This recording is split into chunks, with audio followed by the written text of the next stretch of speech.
نهم سنبله. هوکې یوه ستره ورځ ده.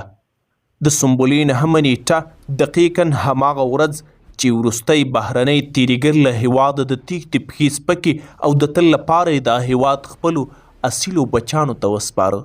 هغوی چې 12 لسیزې وړاندې د صلیبي جګړو تر نوم لاندې د افغان پر خاوره برید ترسره او د مختلفو موخو لپاره یې د دغو ټاټوبي بچیان وځورول او د خپلو عقیدوي او فکري ارزښتونو د تپلو هڅه یې پرې وکړه، چې بالاخره نامرده او سر ټیټې شول.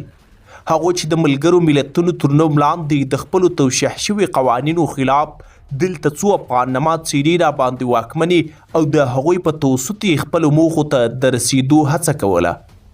تر روسي، انګریزي او نورو پخوانیو اشغالګرو څخه ډیر تضعیف او بې روحي شول. هوکې دوی وکولای شول د څه متاع القلیل ډالرو په مټ خپلو کوربنو افغان نماد څیرو ته دا فکر ورکړي چې دا جګړه د دوی د ترسیم شوي واکمنۍ جمهوریت د استحکام لپاره ده او امریکایي وینه او پیسې په دفاع کې خرڅ کیږي. خو په اصلي مجالسو کې به یې د دې جګړې ټوله موخه د خپلو ګټو ساتل بلل. حتی وروسته یې هغو افغان نما ملګرو هم دا اقرار کاوه چې افغان زلموټي د طالب مقاومت پر خلاف د دوی د اصلي خونې نیویارک او واشنګټن د تحفظ لپاره قرباني ورکوي.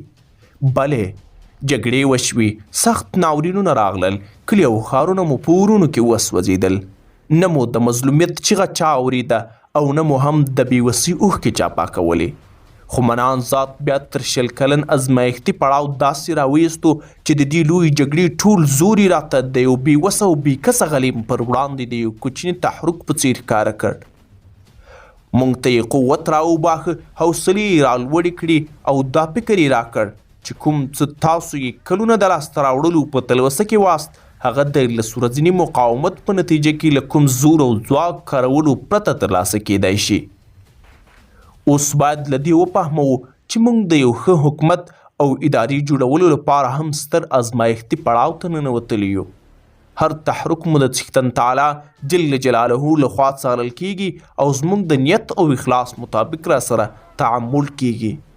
راځئ د یو سچا اسلامي نظام د جوړښت تر څنګ د یو مترقي او پر ځان بسیا هیواد لپاره هم په بشپړ اخلاص مټې را ونغاړو ان شاء الله تعالی.